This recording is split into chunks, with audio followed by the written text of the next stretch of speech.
does work. Okay. Hi, everybody.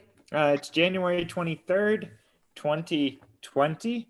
We're really excited to have this meeting and get it broadcast for once up on YouTube. We've been having some technical difficulties week after week, but we're back.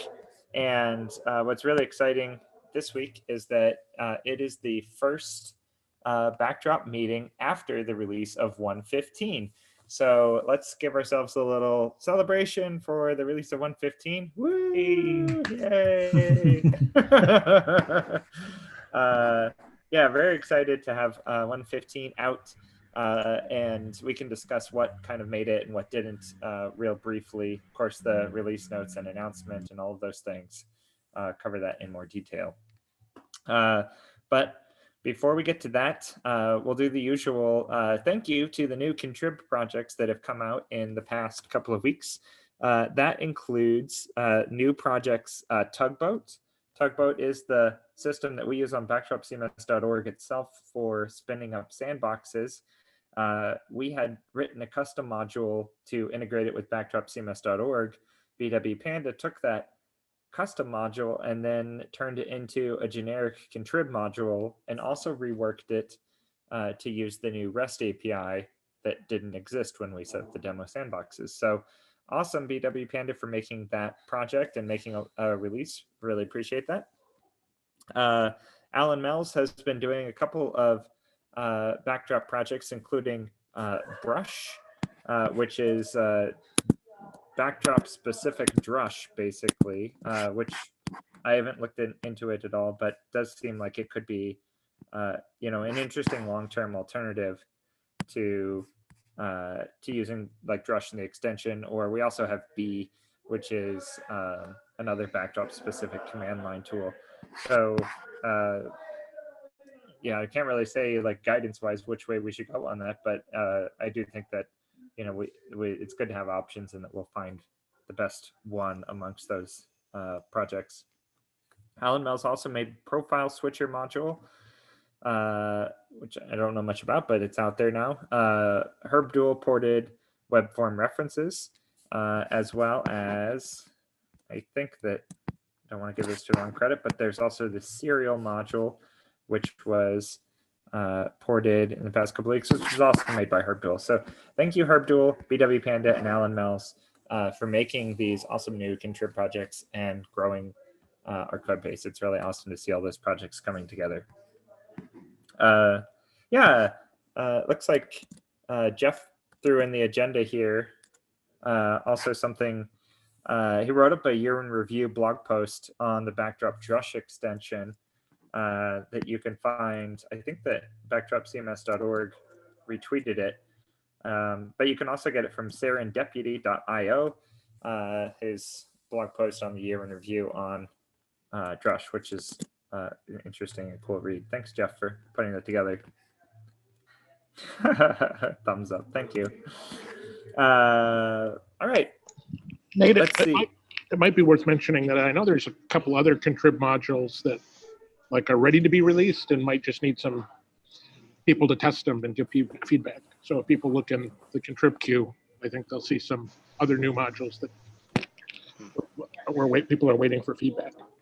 Yeah, thanks, Tim. That happens pretty frequently, that people will move modules or create modules in the Backdrop Contrib group. And I've been seeing emails come in frequently, probably like every other day or once every 3 days, that a new Contrib project is transferred into the Backdrop Contrib group, which usually means a new application has been approved, or somebody wrote a module separately, and then once they got it to a working state, they moved it into the Contrib group by transferring it within GitHub. But then those projects don't show up in the project installer or on backdropcms.org until a release is created. So there's a number of other Backdrop Contrib projects, and if we can push those to releases, then that increases their visibility to make it so that they're accessible through the project installer and on backdropcms.org. Thanks, Tim. Great idea. And if there are those projects that people have found and are using, it really does behoove everybody to get a final release created, because then we can push out notifications for security updates and new versions and all of those things. Until a release is made, there's really none of that functionality. Okay, server side wise, we had a little bit of a discussion before the meeting started. I just want to call it out again that Alan Mellis has opened an issue about properly sending emails from backdropcms.org. It's issue 607 and 608 in the backdropcms.org issue queue, related to encrypting our outgoing email, that's 608, and DKIM and DMARC records, which is 607. And there's a lot of discussion going on over there. But I think what we'll probably end up doing is we recently have been trying to move off of MailChimp for sending emails for cost saving reasons.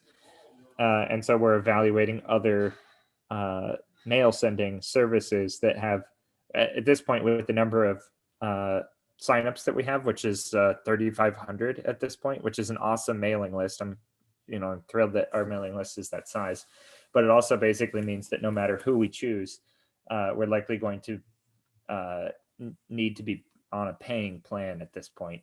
And MailChimp is quite expensive. I guess when you're the industry standard, you can be. But the new service that we will select, which isn't really official yet, but when we're shopping around, a lot of services on paid plans have a combination send mailing list functionality combined with transactional email sending service, through an SMTP credentials. And so what I think we'll probably end up seeing is that we can set up backdropcms.org temporarily to improve its email sending capability a little bit, but we shouldn't be spending a whole lot of effort there because we'll probably end up moving to an SMTP sending service ultimately anyway. Because even if we set up everything up correctly, because of our hosting provider being on Linode, it's going to be difficult for our emails to get into people's inboxes directly. And I know right now, when you sign up for backdropcms.org or do a password reset, probably goes into your spam folder, which is not, just not an ideal experience. So those issues, 607 and 608, we've been discussing that, and we'll kind of continue evolving that discussion over the next couple of weeks. Okay, let's talk about the product.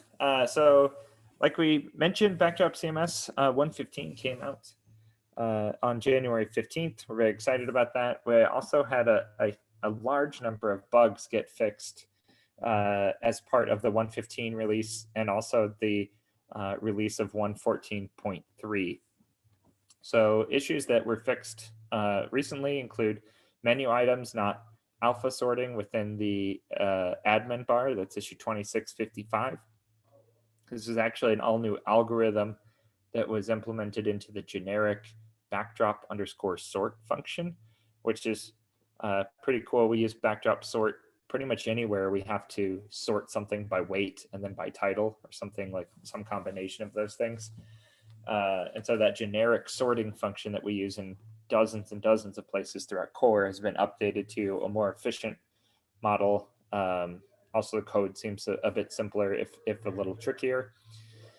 And that's very exciting that also solves some bugs. So 2655 was merged into 1.14.3 and is also in 1.15, of course.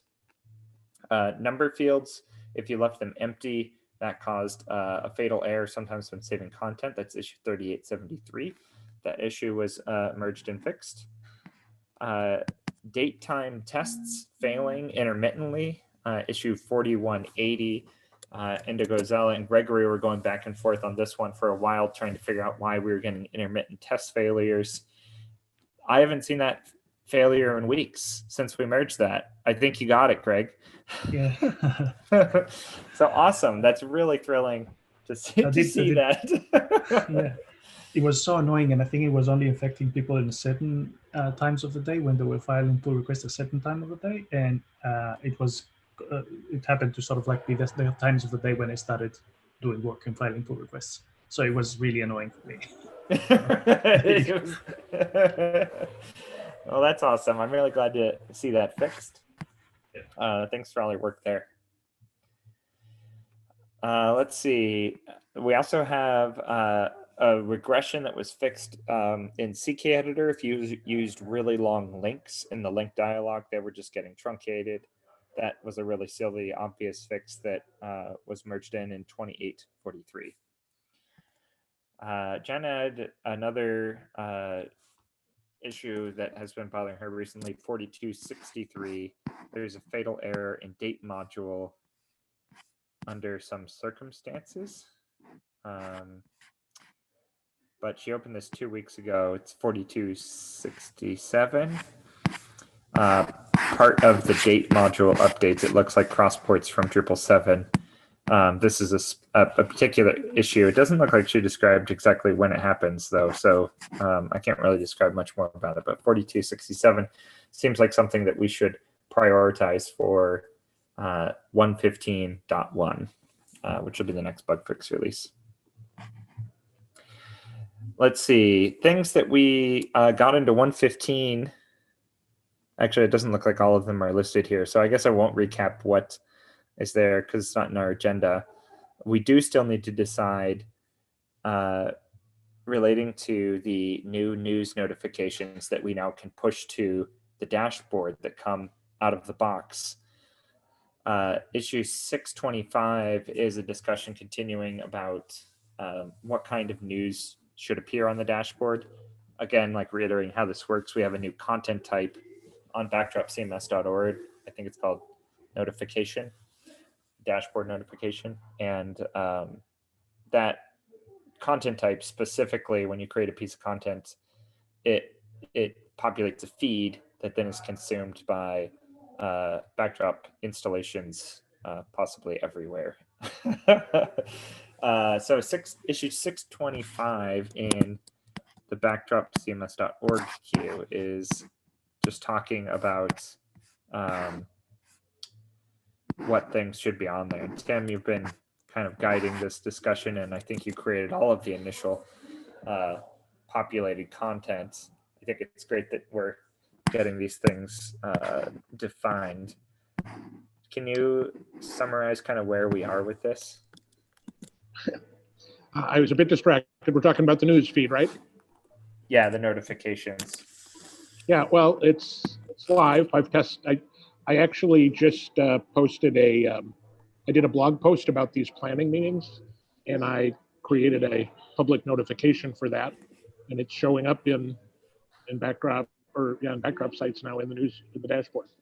So that's the first official one that was created since release. Awesome. So we're still discussing, it seems like in that issue, what sort of stuff will actually be listed there and a process for how to do it. Once we figure out what that process is, we can put that in the content creation guidelines that you see on backdropcms.org when creating a piece of content of that type. So that's great. Let's just continue that discussion at issue 625 in the backdropcms.org queue. Okay, some other follow-ups that we have for 115.1. We added a new feature that lets you change the way that the drop-down menus work, whether they work on hover or on click. And the follow-up issue is 4253 to discuss the terminology that should be used there. We're a little bit stuck at the moment because we need to actually test out how it works on touch devices like iPads in particular, in order to accurately make a description and text options for what toggling that functionality actually does on an iPad. I tried using BrowserStack this week to define that, but BrowserStack was being horribly slow, and it seems as though possibly we need to renew our agreement with them. I think that it may have expired at the beginning of the year. So if you have an iPad, testing that out just using the Sandbox site or demo site. You can spin it up from the homepage. That would be helpful to help us determine what sort of text we should use for that option. That issue is 4253. Can you test that in Chrome DevTools or no?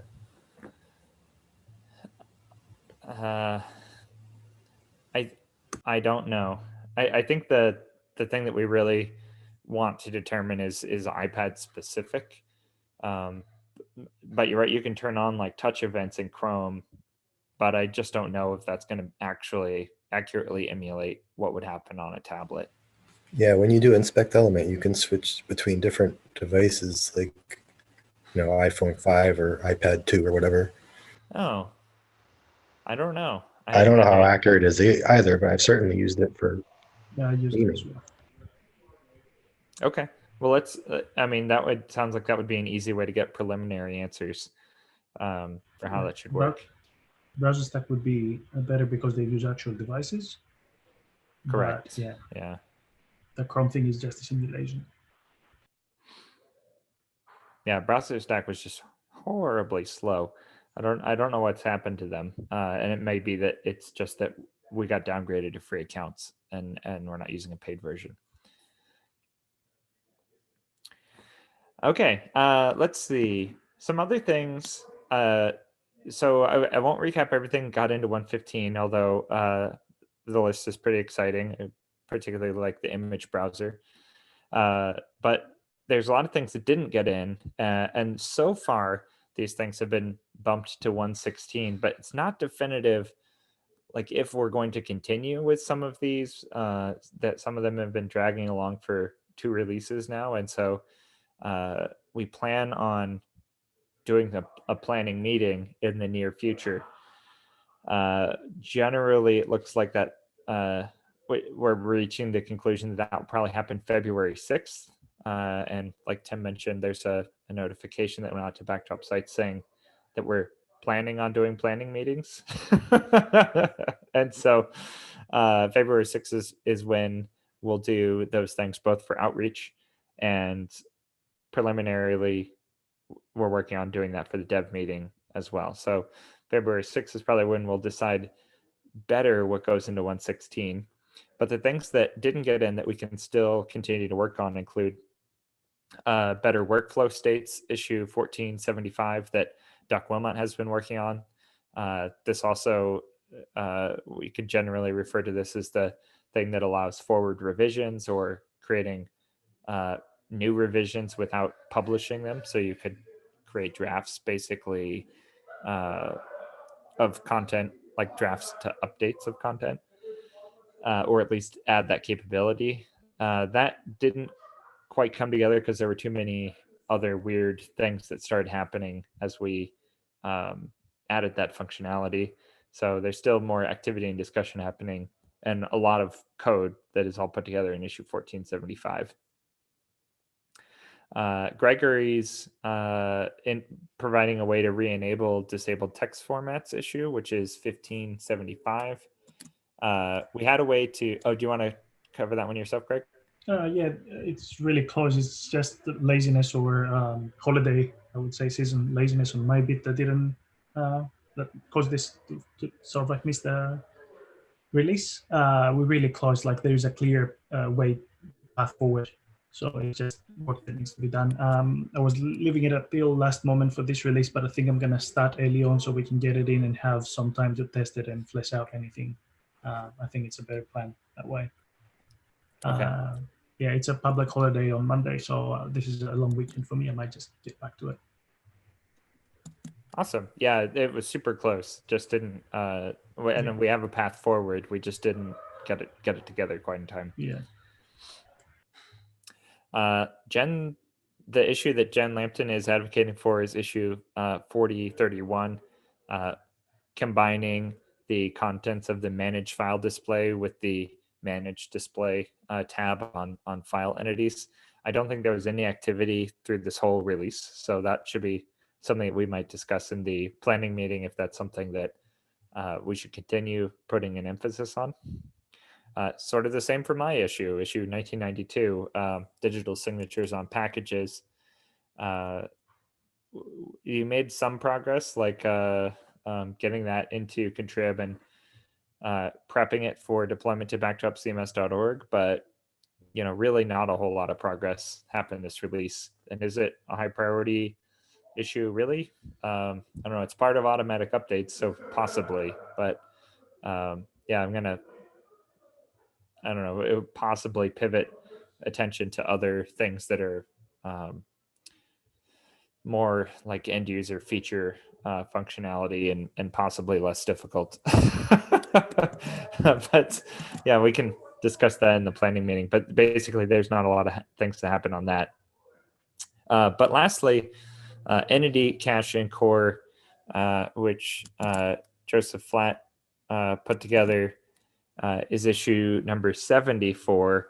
I marked this one RTBC at the end of the release and said, as soon as we branch for 1.16, which we have done now, 1.x is 1.16 now, and the 1.15.x branch has been cut, that we can merge that into the 1.x branch and start doing and include that in the 1.16 version pretty much right away. And so I haven't yet merged it, but it's still RTBC. And I think that we're pretty much ready to proceed with merging that in, and we'll have the whole release cycle to work out any kinks, if there are any, in adding Entity Cache functionality into Core. So that's our general outline. There's not a lot of new stuff yet. The new stuff really kind of will happen 2 weeks from now. If you guys would like, we could also brainstorm any,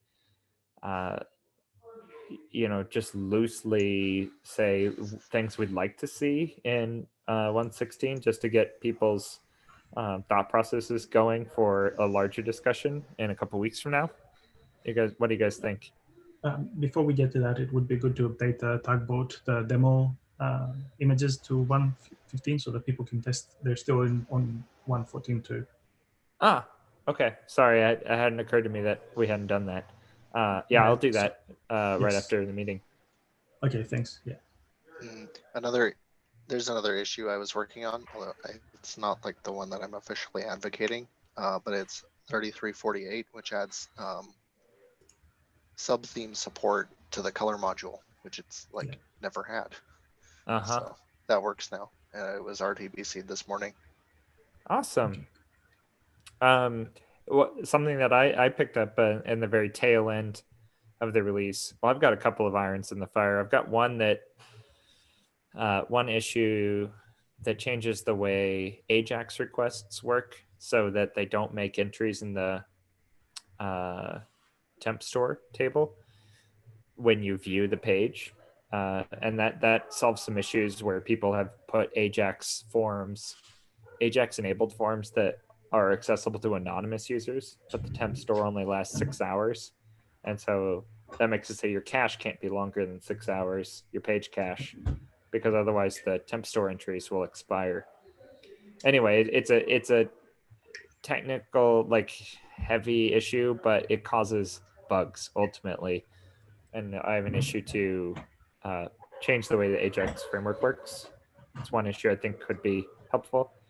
I also revisited Doc Wilmot's issue for supporting multiple file uploads so that you could select multiple files on a file field or an image field so that you don't have to select one image, hit upload, or select one image, upload, select one image, upload. You can just select 6 images and then hit upload and it will get all of them at once, which is super cool. And that would be very useful functionality. And just in general, one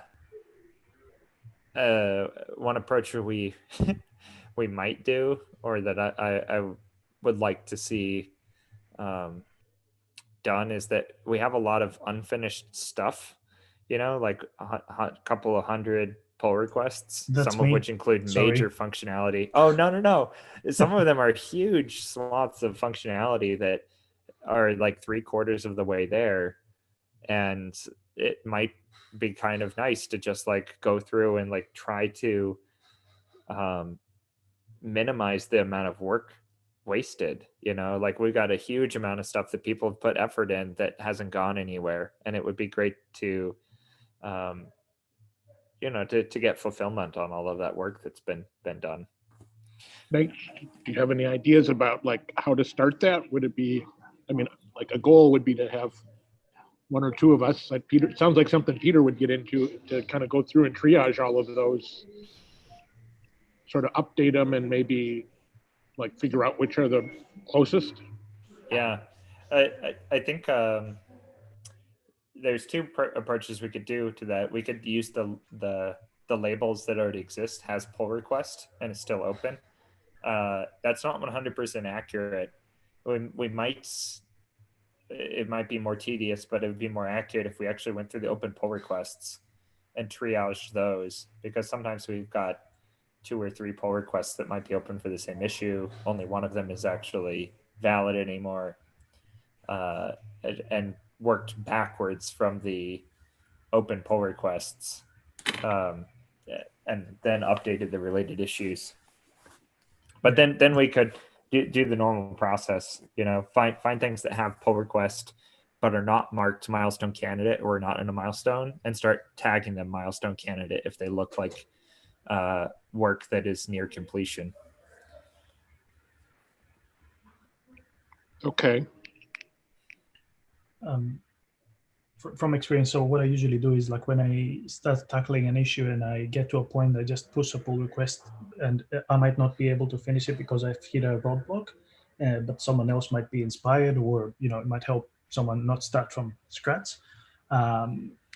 Maybe what needs to be done is also for the people, I'm talking about myself now, just go through my pull requests and note where I'm being blocked at and tag them as need help.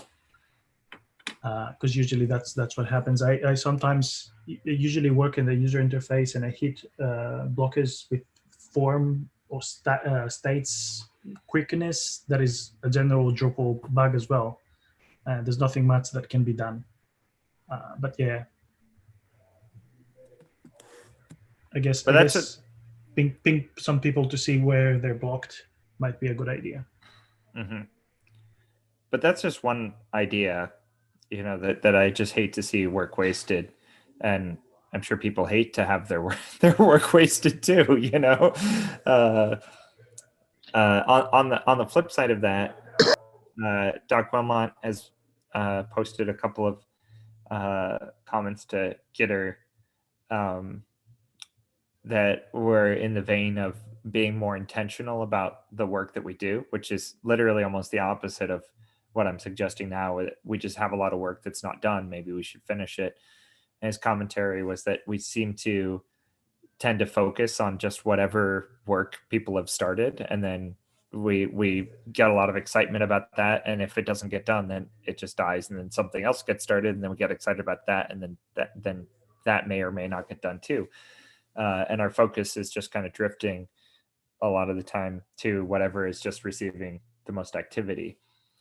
I think that's a derivative of us not wanting to waste work. But it's still but it's totally not a good way to plan a project. Targeting features that end users are actually going to find the most helpful, and then prioritizing them and then doing them. But that has its own problems, that we can't force anybody to do work, or even incentivize them hardly to do any particular work. We can just kind of say we would like these things to be done, and then solicit volunteers. That's all about we can do. You want to volunteer people? Yeah. Or just assign volunteers. So that kind of working also has its merits, because at some point, if we reach close to a release and we don't have the major, the big features get in, we usually fall back to some easy low-hanging fruits, and we just get them done, and it sort of like feels like we got some work done, instead of it being a bland release, I guess, with only one feature.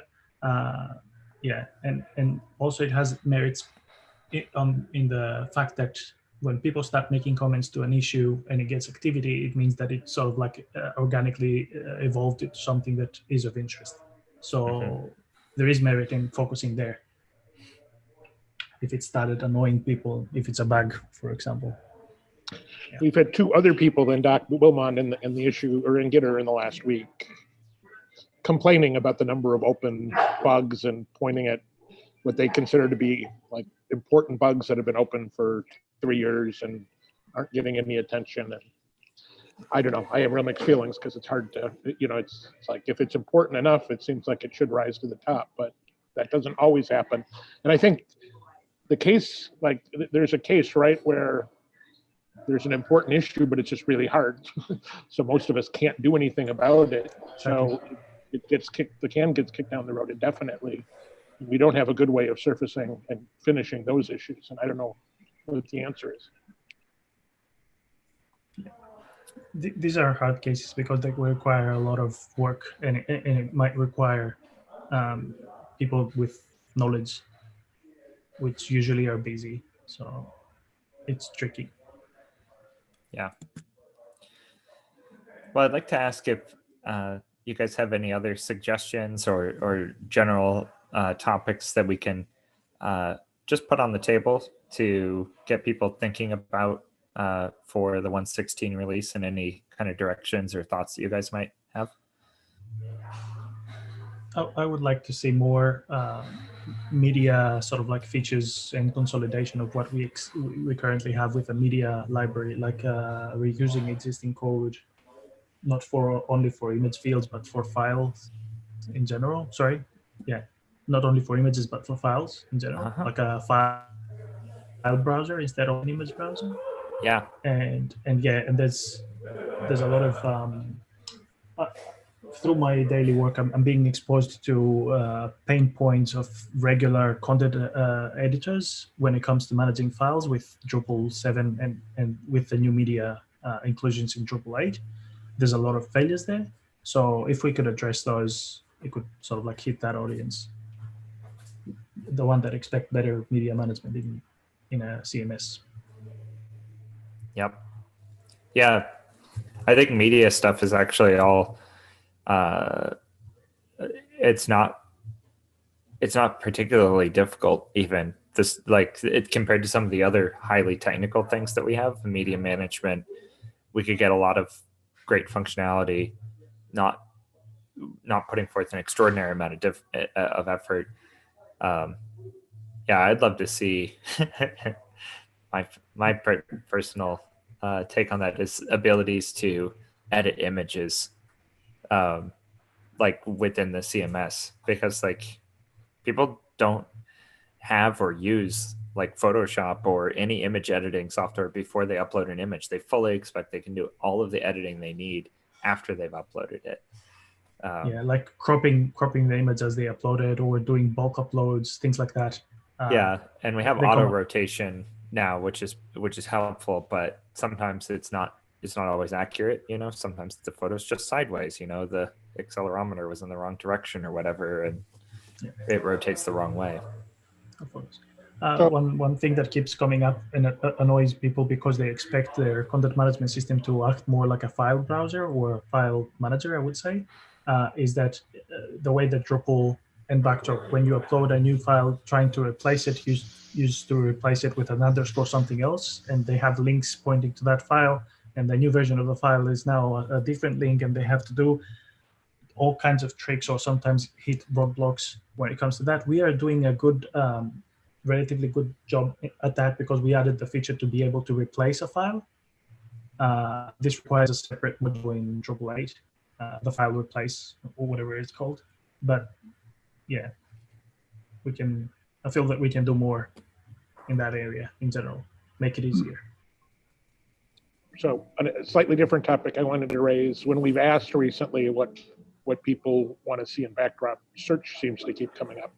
It's not been a priority of mine, but I keep hearing that, like when we've asked on Twitter or in the forum, it seems like a really consistent theme is work on search, and I'm not seeing it. Actually, I think Alan might have done a little bit of work on search recently, which is good.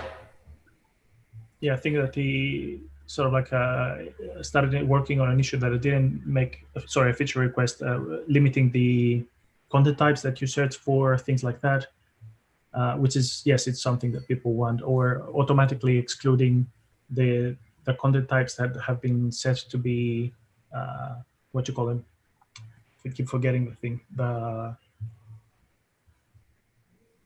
Where you don't want direct access to them. What do we call them? The rabbit hole thing that we implemented. Yeah. What? So So an idea that I've had that requires a little bit of coordination, but like take the search scenario. That's not been a pressing issue for me. It also seems like it requires some special expertise. But if we were to determine that it's like a priority for our users, one possible way I've thought of addressing that is like having a search sprint on a weekend where we actually like reach out to the Drupal community, our friends, maybe recruit somebody who's an expert on Drupal search and say, could you help us out just for a weekend? We could do that. We could do that, but everyone in Drupal seems, or at least that's my take, that they seem to turn into third-party solutions like Solr when it comes like sort of like they've given up on the idea of re-implementing the wheel, and they, which is not the best solution for medium small businesses, because my idea wasn't specifically about search. My idea was about picking a topic that's sort of stuck and saying, let's get together and invite somebody to come and help us because we don't seem to have the resources locally, or I don't know. Yeah, but search is a good topic though, because we need it for things like our website for the modules and themes being sorted properly when you search. There's things that we need to solve that will help us like consume our own food, sort of like.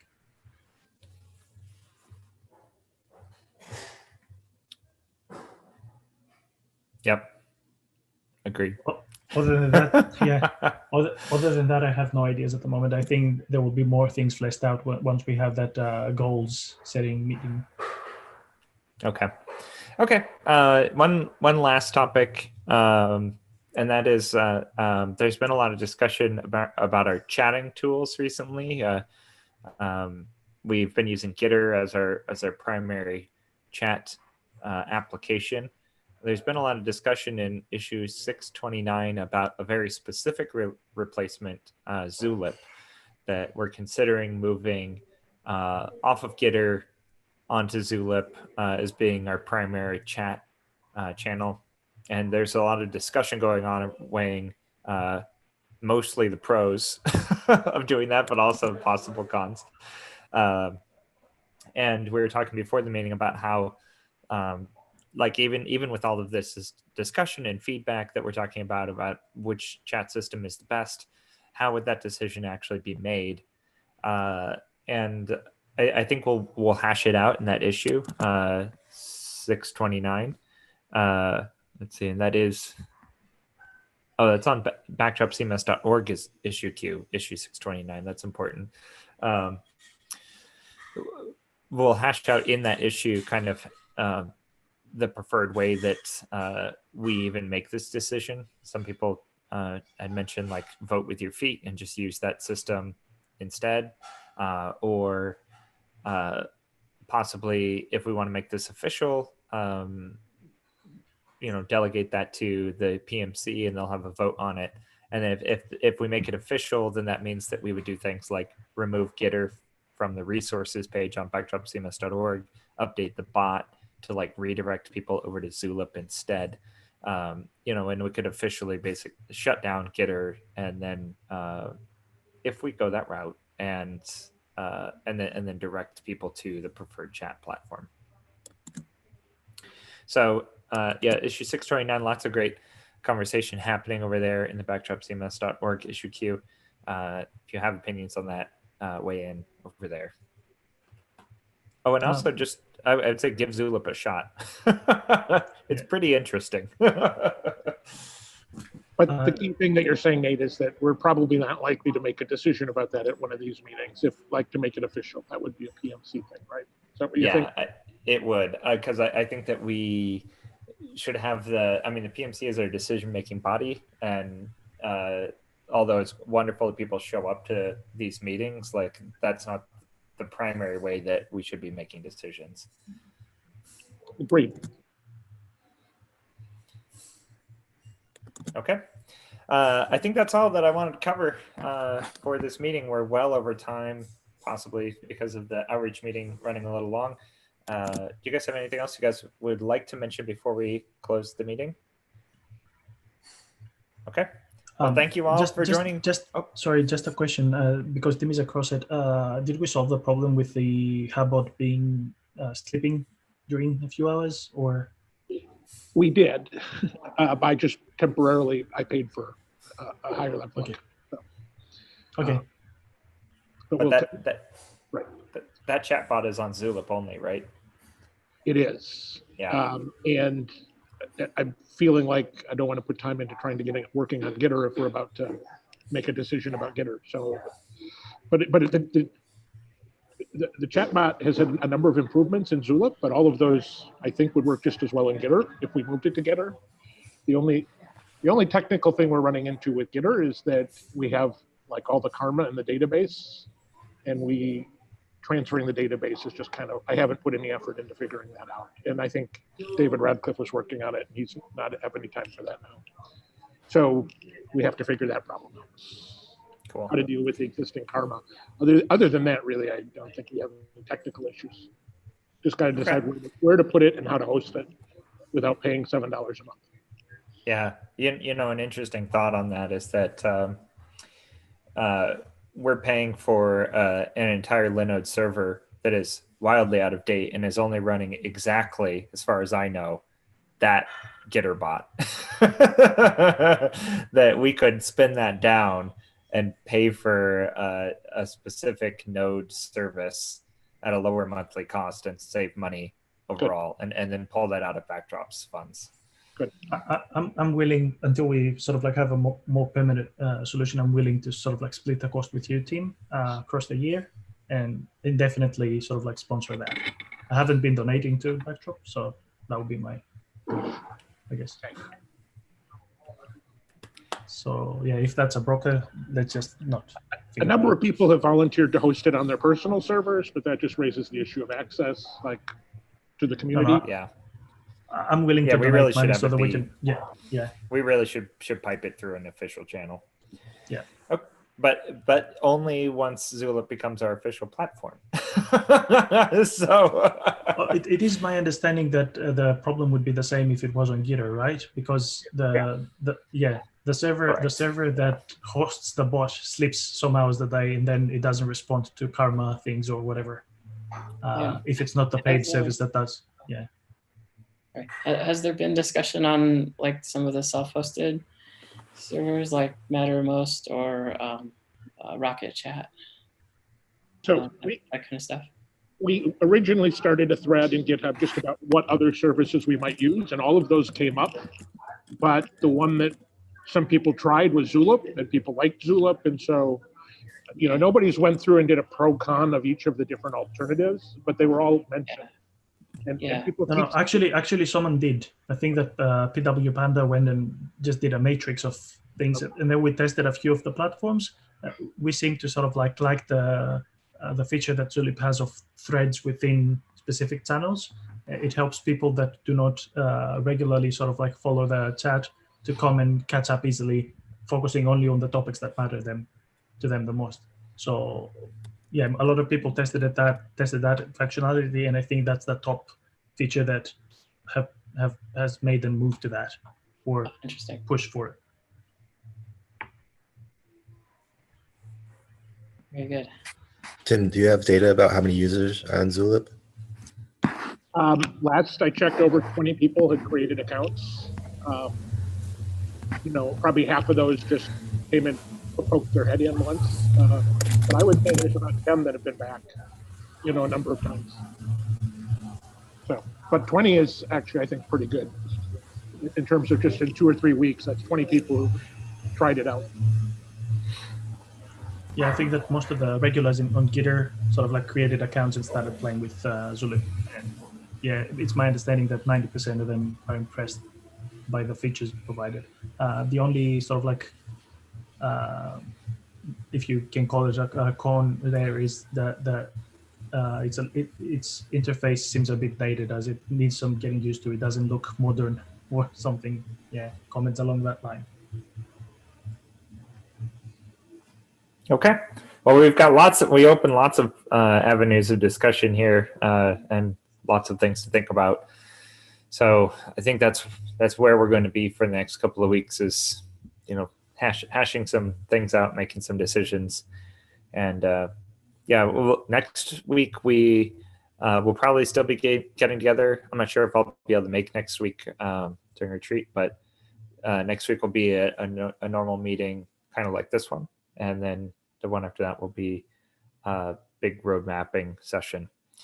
So thank you everybody for joining this meeting. It was awesome seeing all you guys, and thanks everybody out there for watching us and joining us on the internet. So bye. See you guys soon. Thanks.